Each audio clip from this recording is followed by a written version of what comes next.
On September 14th, a series of airstrikes hit two Saudi Arabian energy facilities with at least 17 points of impact. Who was behind the attack? In the immediate aftermath, Houthi rebels in Yemen claimed responsibility. Iran denied it, and the U.S. and Saudi Arabia both refused to lay blame. But after a series of investigations, it became clear that Iran was responsible. This was the most significant attack on energy infrastructure since Iraqi forces set fire to oil fields in Kuwait at the end of the Gulf War in 1991. 10 or 20 years ago, an attack like this would have sent oil prices through the roof for quite a while. And this attack looked like it would follow suit. It caused the largest single-day increase in oil prices in history. But within a few days, oil prices came back down to only a few dollars above pre-attack levels. On this episode of The Bid, we'll talk to Amer Bisat. Amer leads a team at BlackRock that manages a $20 billion portfolio of sovereign and emerging market bonds. But Amer's experience goes beyond financial markets. He also taught at Columbia University and spent about 10 years at the International Monetary Fund, negotiating the fund's highest-profile programs. In today's episode, Amer will help us unpack the events of September 14th and the days following. What happened, why it happened, and why oil markets didn't react the way we would have expected them to. We'll also talk about other current events around the world, including Turkey's military invasion of Syria and elections in Argentina. I'm your host, Catherine Kress. We hope you enjoy.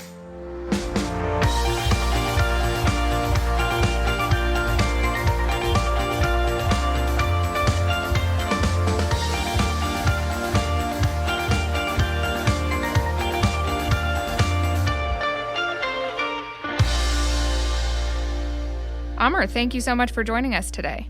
My pleasure, Catherine. I'd like to zoom in on Iran, but before we do so, let's quickly level set on the region. There's a lot that we should be thinking about, whether it's conflicts in Yemen and Syria, economic crisis in Lebanon, protests in Egypt and Iraq, and of course, tensions in the Gulf. How should we be thinking about all of this? Listen, I've been watching and looking at the region for more years than I'd like to admit, and I honestly have never seen it as tense and as, dare I say, even dangerous as currently. Anything from the Iran-Saudi, the more recent Turkey-Syria incursion. You have a civil war still in two very important countries, in Yemen and Libya, and those civil wars don't seem to be coming to an end. Street protests that are becoming increasingly tense in Egypt, in Iraq, in Sudan, and they are threatening potentially regimes that are important for us.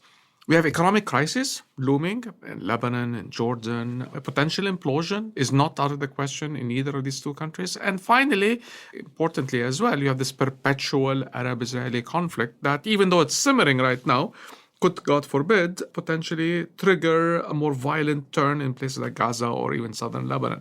Sadly, all of this does matter, right? It matters for the oil market. It matters for global growth. It also matters because each of these risks could draw in external powers and could move from being regional to something broader than that. So it's currently a very delicate and tense moment in the Middle East. And you mentioned you've been covering the region for a long time, so it makes sense that these issues are kind of top of mind for you. Do you think markets generally, or investors broadly speaking, are paying enough attention to these risks? Yes and no. These are risks that are sometimes intractable. They seem to be there in the background. You know they're important, but you don't know how to handle them. And every now and then you get a flare-up, you get a breakout that tends to play out in two markets: the oil market, and the energy market in particular, and in the U.S. rates as a safe quality, safe haven trade. So whenever these crises explode in a more dangerous way or a more violent way, you see higher oil prices and lower U.S. rates. Got it. And so you mentioned that one of the key risks as you're kind of surveying the various tensions in the region is that some of them might escalate in such a way as to bring in external actors. So with that, I'm thinking about some of the events in Saudi Arabia that we've seen recently and kind of the role of the U.S. The events we saw in Saudi Arabia in September were truly extraordinary. I'd like you to walk us through your take on how they played out. I know there's a bunch of different stories out there, so I'm curious what your views are. First of all, let me make two very important observations or large observations. The first is that the attack on the oil processing field in Saudi Arabia was truly unprecedented. until now, most of the tensions, even the military tensions between Iran and Saudi Arabia, have tended to happen through proxies. They tended to happen through other Cold Wars elsewhere. We have not seen a direct attack by the Iranians onto Saudi Arabia before. This is unprecedented. The second important observation to why the event back in September mattered is the magnitude.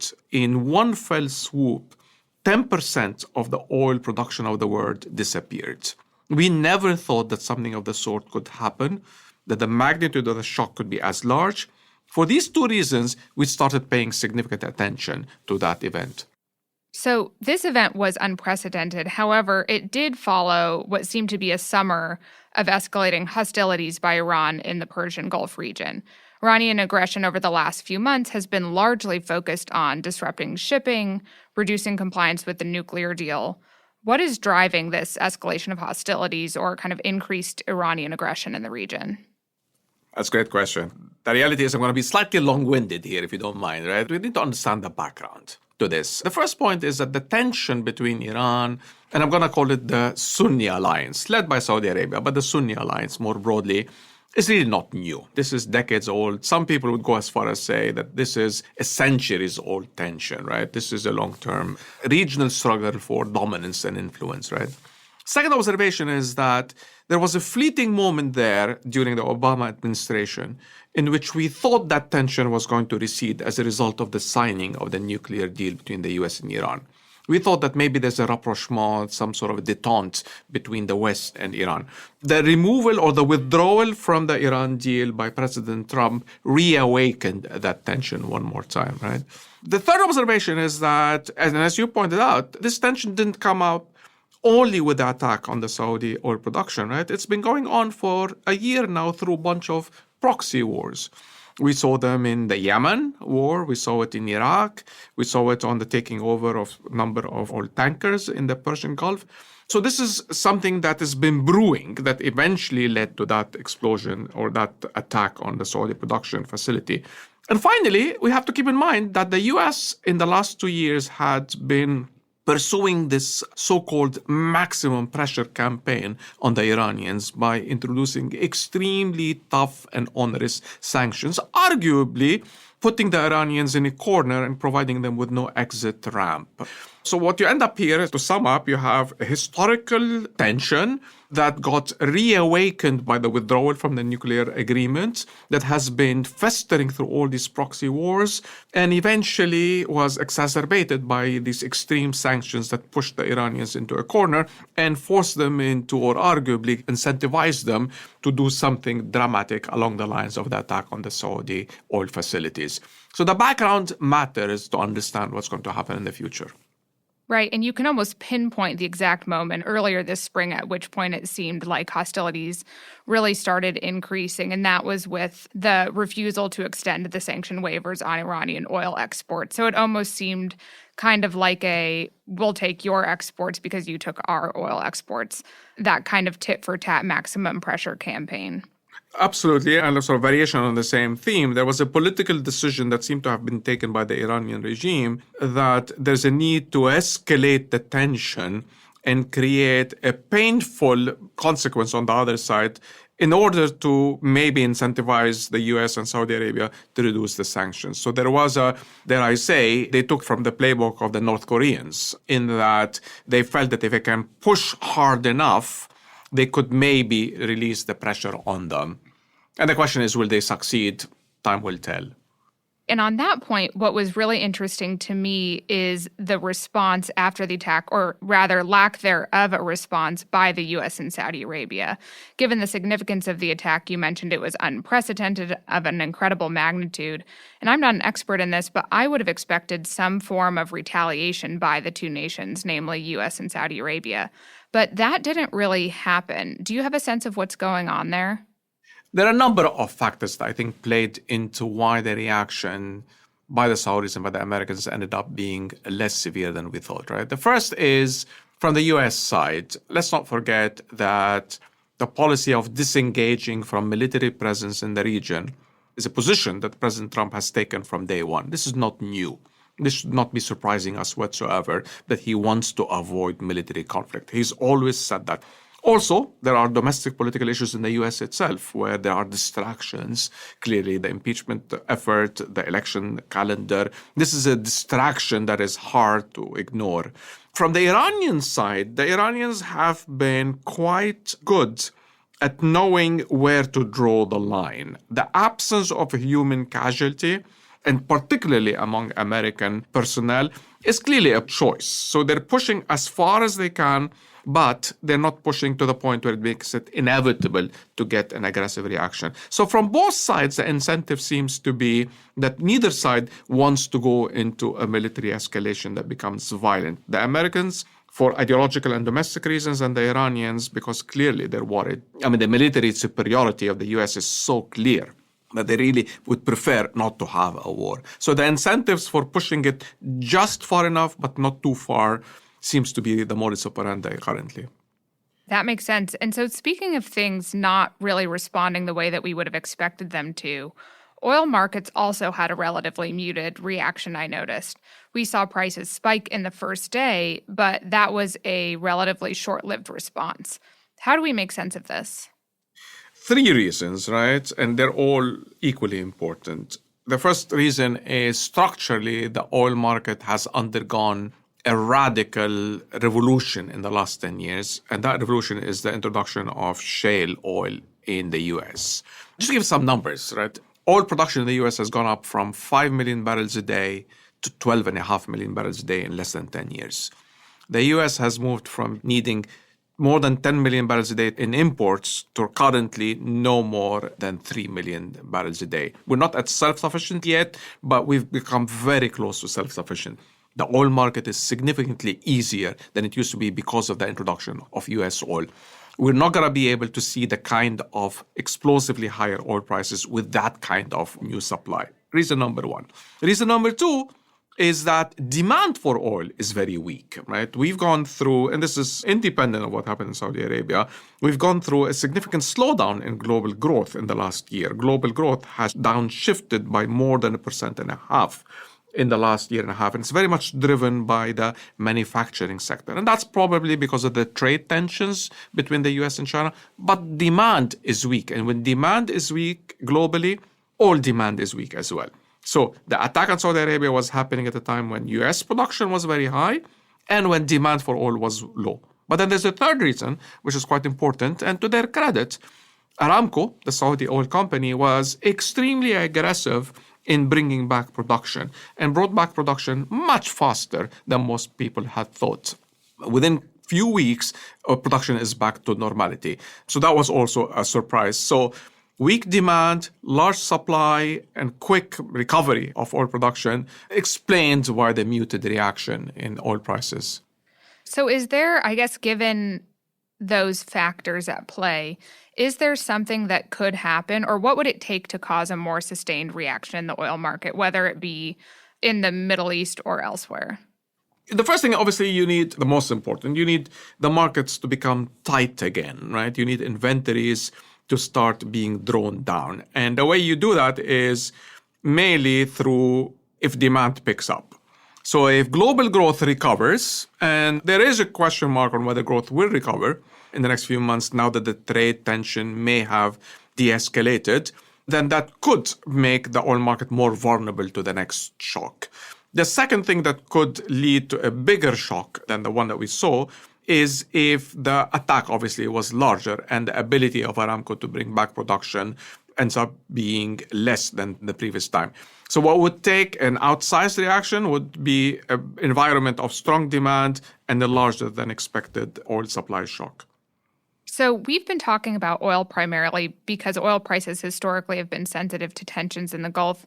We've seen that with our BlackRock geopolitical risk indicators, tracking some of the relationships between asset prices and the indicators themselves. Are there other areas of global markets that we should be paying attention to in light of all of this, kind of beyond the oil market? Yeah, I would emphasize too, U.S. interest rates. That asset class has been the most sensitive to global risk aversion that comes from geopolitical shocks. There are two reasons for that. The first is that that's the safety instrument. That's the one that people run to whenever there's uncertainty. So I would keep an eye on US rates. The second reason is that this is happening at a time when the Federal Reserve has been easing interest rates. So it's been making the path of least resistance of lower rates that much easier. So the safety valve, the safe haven status of US duration, as well as the fact that you have a central bank right now that seems comfortable easing interest rates, explains the strength of US rates and the strength of US treasuries. The second area that I would focus on is what we call more broadly risk assets, equity markets. I would throw in equity markets, credit products like bonds, credit bonds of corporate issuers. Those have so far been resilient, and some would even go as far as say complacent to the geostrategic shocks that we've seen recently. So that's an area I would watch carefully if there is another shock. Let's bring it back to the politics. We've seen some de-escalation in tensions and small indications of willingness to negotiate. What's your outlook for how this plays out moving forward?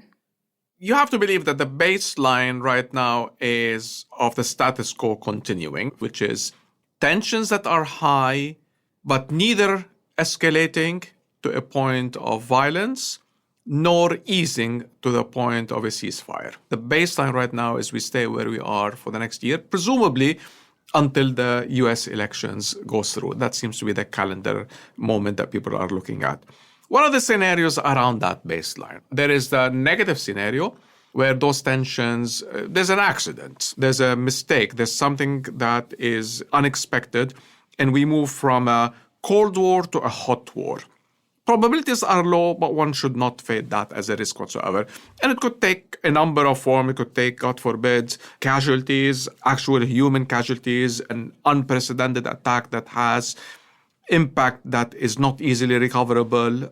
On the other side, there's a positive possibility, and the positive scenario, which is something that particularly the Europeans, and within that particularly the French presidency, President Macron, has been emphasizing, which is let's use this opportunity of maximum tension to bring the parties together and have a negotiating discussion. And he's trying very hard to bring the US president and the Iranian president to talk to each other. So far, the Iranians have rejected that possibility. They're asking for prior demands. They want things before that meeting starts.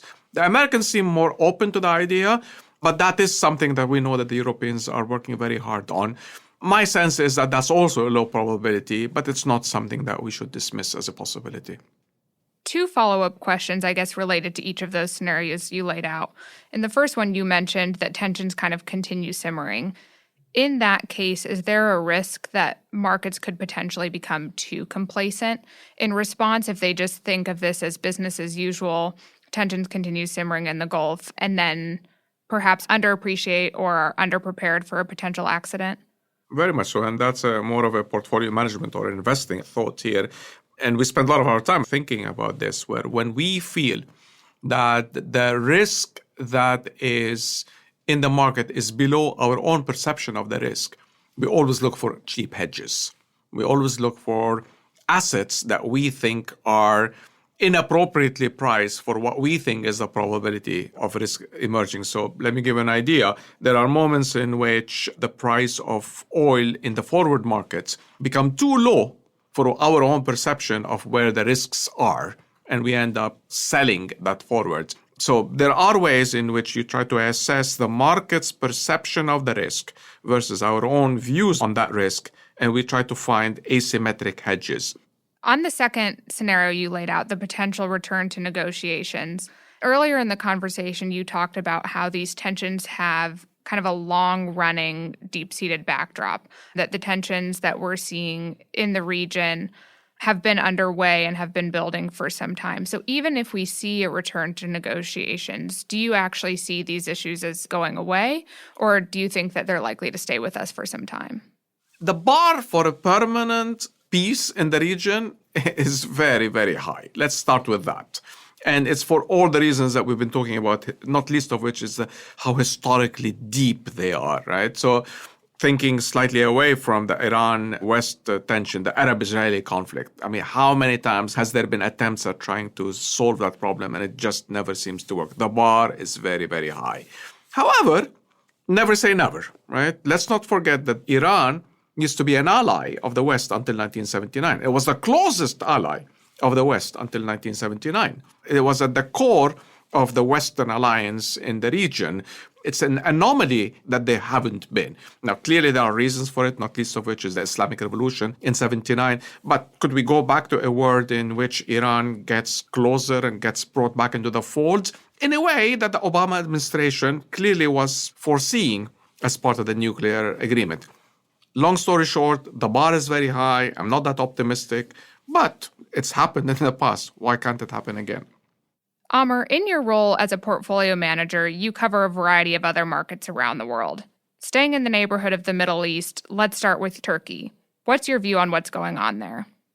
This is one very complicated situation. The first thing you want to keep in mind, Catherine, is that the tension in northern Syria, southern Turkey, which is where the conflict is emerging recently, is not a new conflict. And that conflict has been between the Turkish government and the Kurdish population of northern Syria that has always had desires for autonomy and independence.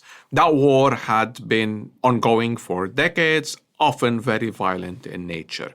Over the past 5-6 years, that war went into a bit of a hiatus, bit of a detente. And the reason is because an unholy alliance between the Turks, the Kurds, but also with the West, the US that had presence there, there was an alliance to fight a common enemy. And the common enemy in that case was ISIS, that was emerging as a very powerful military presence in the region around the 2014-2015 period. Two things happened since then, right? The first thing that happened is that ISIS was defeated.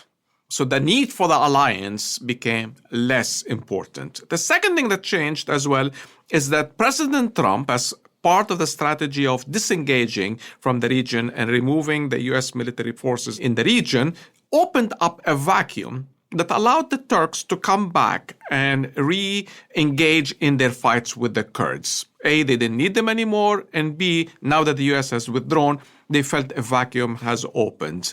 That strategy of allowing the Turks to incur and even invade northern Syria was also a decision that was not uncomfortable for the US administration because it permitted the Turks to play the role of the policeman of the region, A, to avoid the re-emergence of ISIS, but also to be the buffer between the Assad regime, the president of Syria, which is in the south, and the Turkish government. So it was important to see the Turks as a buffer that ensures that ISIS doesn't come back, but also to ensure that the Assad regime in Syria itself remains quite weak. This, unfortunately, may not be playing out the way the desire or the plan was, right? And it's not playing out for two important reasons. The first is that ISIS appears to be re-emerging. A lot of the prisoners that were kept in northern Syria seem to be released and they seem to be remobilizing again. It's going to take effort to rearrest them. The second unintended consequence is that now the Kurds have shifted alliance and now they are part of an axis with the Syrians, the Iranians, and the Russians as well. So you lost an ally and you gained an axis, a more powerful axis against you as well. It's a very fluid situation, extremely uncertain. In an ideal world, the Turks act as a buffer, but this could play out into a significantly deteriorating situation if that means the re-emergence of ISIS and the strengthening of the Assad regime in Damascus. Shifting hemispheres to another relatively volatile situation, Argentina. Argentina's President Mauricio Macri was defeated in the presidential election by opposition leader Alberto Fernandez and his running mate, former President Cristina Fernandez de Kirchner. Macri had been elected in 2015 with the hope of reforming the economy. What does his defeat mean for the economy and markets, in your view? So the Macri administration was known and characterized by its very market-friendly approach. There were two things that they wanted. They wanted to tighten the government spending, reduce the fiscal deficit, fight inflation. So all these things that we call macro. They wanted to do macro stabilization. But at the same time, they also wanted to do deregulation and allow the business sector to become more potent. And as a result, in their vision, restart the economy growing. Unfortunately, that game did not play out. And instead, the country went into a severe crisis last year of a proportion that is comparable to the U.S. Great Depression in the 1930s. The economic implosion of Argentina is of a very rare magnitude. That opened up the door for the opposition. And the opposition is, you would call it left-leaning, you would call it populist. It certainly has a strong linkages to the previous regime of the Peronists, the Kirchner regime before Macri came. If anything, to be clear, the vice president of President Fernandez now is Cristina Kirchner herself, who used to be the president before Macri. So it's a difficult situation. The country has enormous economic challenges that now are being dealt with or now being governed by a new government that does not have the same market credentials. There are two issues that we're going to be watching very carefully. They need to do something with the debt. They're going to have to restructure the debt. The debt is unsustainable. And the second thing we're going to be watching is their negotiations with the IMF. Will they stay with the IMF or will they go alone by themselves? So their approach to the debt reprofiling / restructuring and the relationship with the IMF is how we're going to be judging the new administration. What other markets are you thinking about today, or what other issues should we be keeping top of mind looking forward? The things that are interesting us right now are in Latin America. We're very interested in what's happening in Brazil. There is an important number of reforms that have been recently embarked upon that seems to be putting the country on an improving economic path that we're excited about and we're watching quite carefully. We're watching South Africa as a country that has significant challenges, and they're not easy ones whatsoever, especially on the growth side. How can they restart growth? This economy has been in an anemic, weak growth for years now. They have a new president who is reform-oriented. The question is, will he be able to implement the reforms that he has in mind? We're watching Indonesia quite carefully and very positively inclined in that this is a country that is very healthy, low debt, strong growth, fiscal prudence, and attractive valuations. So we're excited and interested in it. Amer, this has been an incredible tour of the emerging market universe. I'd like to end now with a quick rapid-fire round. Go for it. So, first question. To manage such a large portfolio of sovereign and global bonds, you must travel a ton. How much time would you say you spend on the road meeting with government officials? I spend more time than I would like, at least more than my family would like. But the only way you could do and manage emerging markets is by being on the ground, talking to the government officials, getting a good feel for the challenges and the issues. So on average, I'm on the road at least once a month. How many countries would you say you visited in your career? I have been to 64 countries in my career. My objective is to get to 100, but I think I'm going to die before I get to 100. So every continent? Every continent, except Antarctica, I should say. Do you need, when you travel, to speak the local language of the countries you visit? It helps, Catherine. It really does, but it's not absolutely necessary, not least because English has become the lingua franca. Most government officials, if not all government officials we talk to, are very fluent in English, not least because most governments we deal with are countries that have a strong presence in the markets. So English has become sort of a language where you can carry most of your discussions. Does it help to know the language? Of course it does, but it's not absolutely necessary. Final question, moment of truth. How many languages do you speak? Fluently 3 of them, and I have spent my life learning the other 2. So I speak English, French, Arabic quite fluently, and I'm trying to learn Spanish and Russian.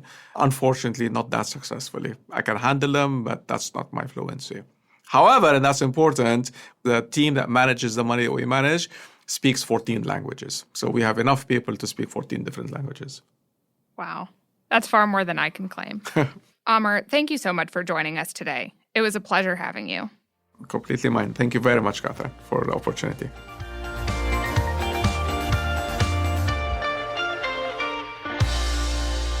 This material is for informational purposes and is prepared by BlackRock. is not intended to be relied upon as a forecast, research, or investment advice, and is not a recommendation, offer, or solicitation to buy or sell any securities or to adopt any investment strategy. The opinions expressed are as of the date of publication and are subject to change. The information and opinions contained in this material are derived from proprietary and non-proprietary sources deemed by BlackRock to be reliable, and are not guaranteed as to accuracy or completeness. This material may contain forward-looking information that is not purely historical in nature. There is no guarantee that any forecast made will come to pass. Reliance upon information in this material is at the sole discretion of the listener. Past performance is not indicative of current or future results. This information provided is neither tax nor legal advice, and investors should consult with their own advisors before making investment decisions. The value of investments and the income from them can go down as well as up, and you may not get back the amount invested. In the U.S., this material is intended for public distribution. In the UK, this is issued by BlackRock Investment Management UK Limited, authorized and regulated by the Financial Conduct Authority. Registered office, 12 Throgmorton Avenue, London, EC 2N 2DL. Telephone +44 020 7743 3000. Registered in England and Wales, number 202 0394. For your protection, telephone calls are usually recorded. BlackRock is a trading name of BlackRock Investment Management UK Limited. In Singapore, this is issued by BlackRock Singapore Limited, co-registration number 2000101443N. In Hong Kong, this material is issued by BlackRock Asset Management North Asia Limited and has not been reviewed by the Securities and Futures Commission of Hong Kong. In Australia, issued by BlackRock Investment Management Australia Limited, ABN 13 006 165 975 AFSL 230 523 BIMAL. The material provides general information only and does not take into account your individual objectives, financial situation, needs, or circumstances. In Latin America, this material is for educational purposes only and does not constitute investment advice nor an offer or solicitation to sell, or a solicitation of an offer to buy any shares of any fund. No securities regulators in Latin America have confirmed the accuracy of any information contained herein. The provision of investment management and investment advisory services is a regulated activity in Mexico, thus is subject to strict rules. For more information on the investment advisory services offered by BlackRock Mexico, please refer to the Investment Services Guide available at www.blackrock.com/mx. Copyright 2019 BlackRock Inc. All rights reserved. BlackRock is a registered trademark of BlackRock Inc. All other trademarks are those of their respective owners.